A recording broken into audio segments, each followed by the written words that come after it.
Hey guys, this is Anthony Morganti from anthonymorganti.com. Today we're going to take a look at two of what I consider to be entry-level professional printers.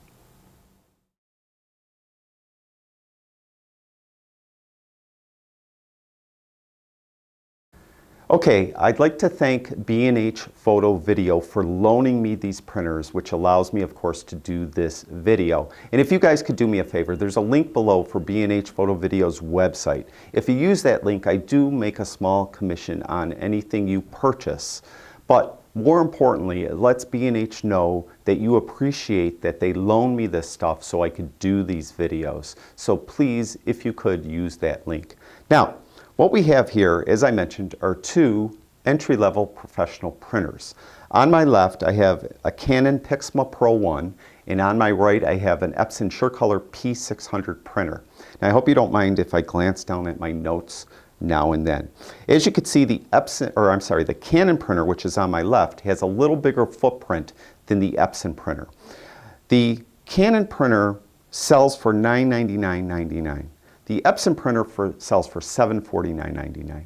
Now, I have to say that the Canon printer seems a little more robust. The trays and the doors seem a little heavier and a little more sturdy than the Epson printer. That's not saying the Epson printer is junk. It's just that the Canon just seems a little more robust. It is considerably heavier. The Canon printer runs around 70 pounds or so. The Epson's around 40 pounds or so.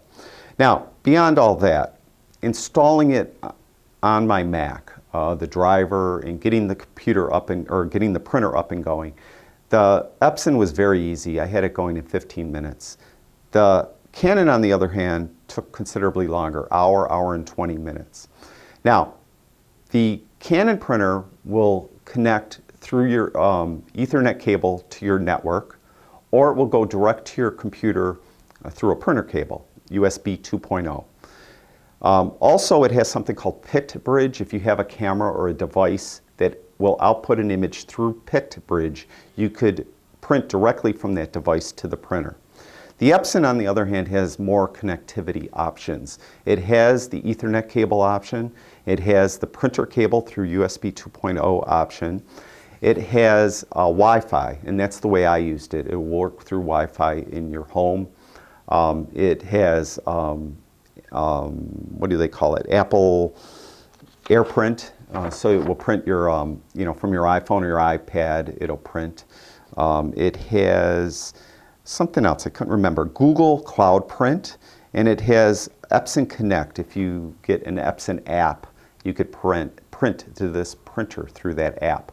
I didn't use any of these. I had this one hooked up through my Ethernet cable to my router, and I had this one connected through Wi-Fi, and that's the way I used them. Now, part of the reason why the Canon took a little longer to set up is the printhead isn't installed in the Canon. It's in a bag, and you install it when you set up the printer.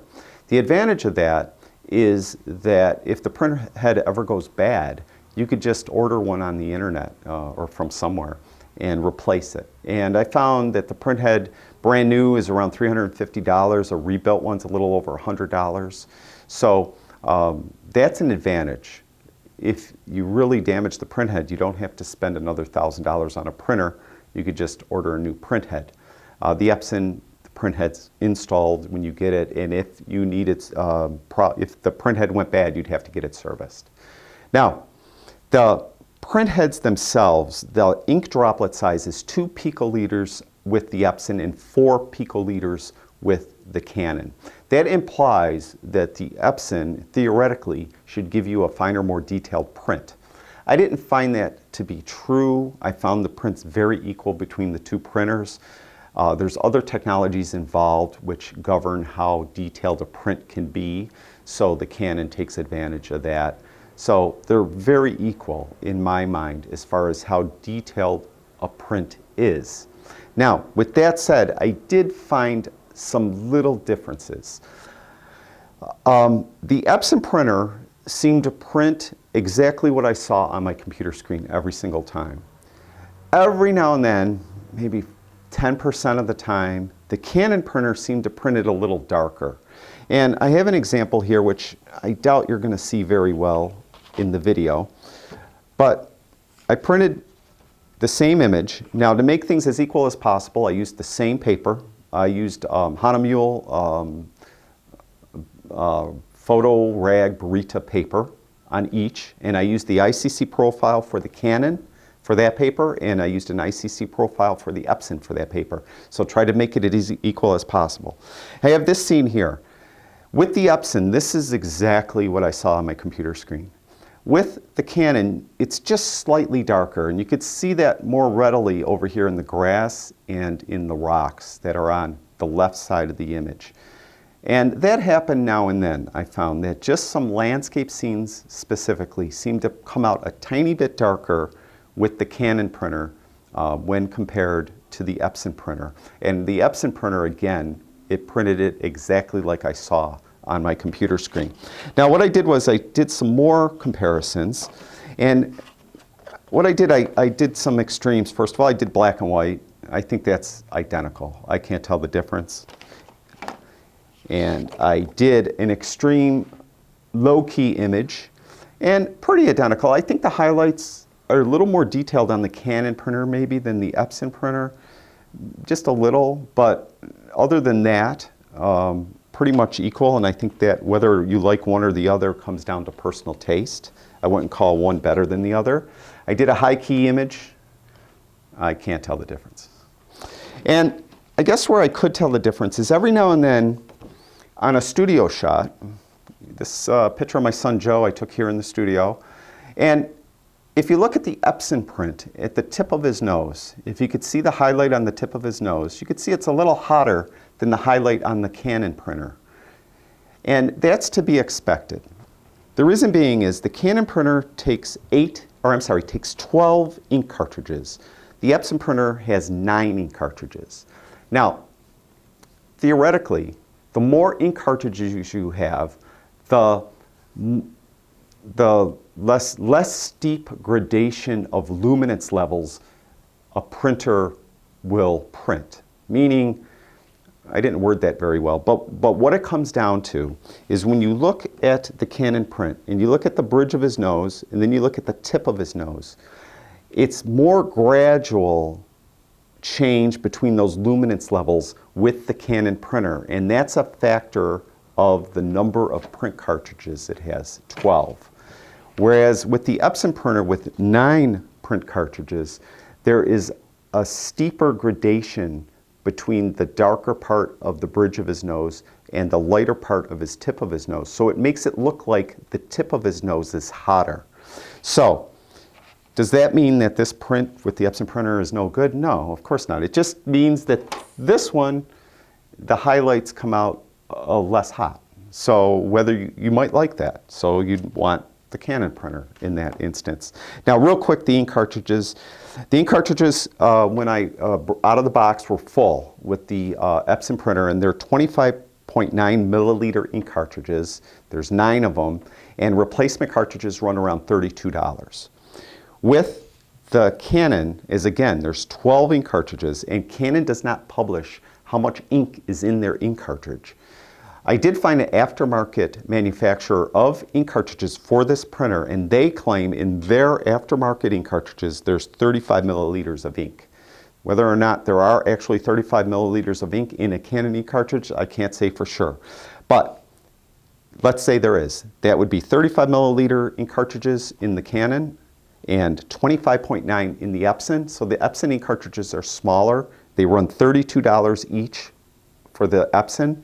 $36 each for the Canon. So a tiny bit more per ink cartridge for the Canon, but it appears that they hold more ink.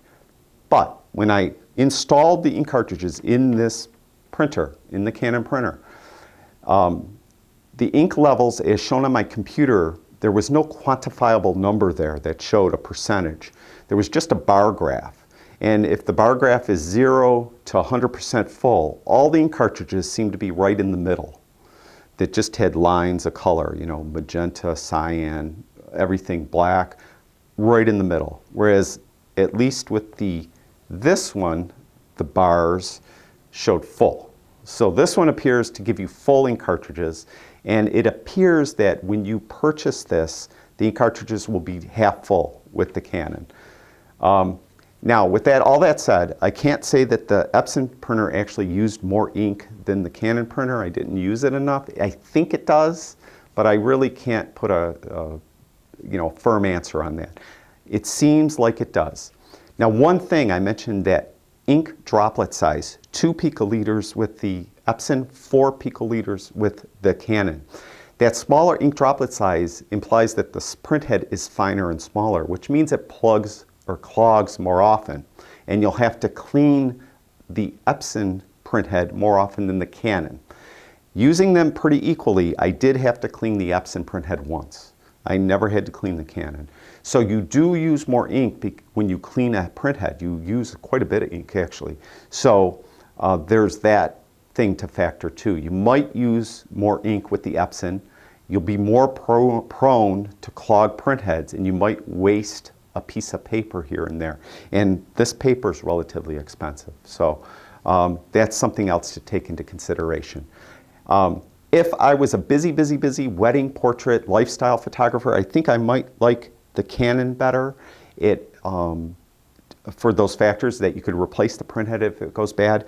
The studio shots where the hot spots seem to be less prominent with it.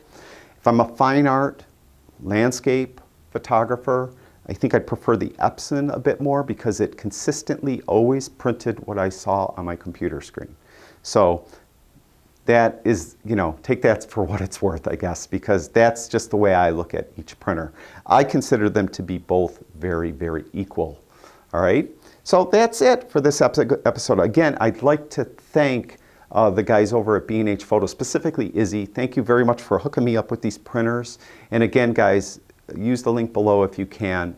Just lets them know that you appreciate them loaning me equipment. And if you guys have any questions on the printer, go to my website. I'm going to have a better write-up on each printer. And feel free to ask me any questions. I'll do my best to answer them. If you guys would like me to do any comparisons of any type of equipment in the future, let me know. Just drop me an email. All right? Thanks for watching, guys. I'll talk to you all soon.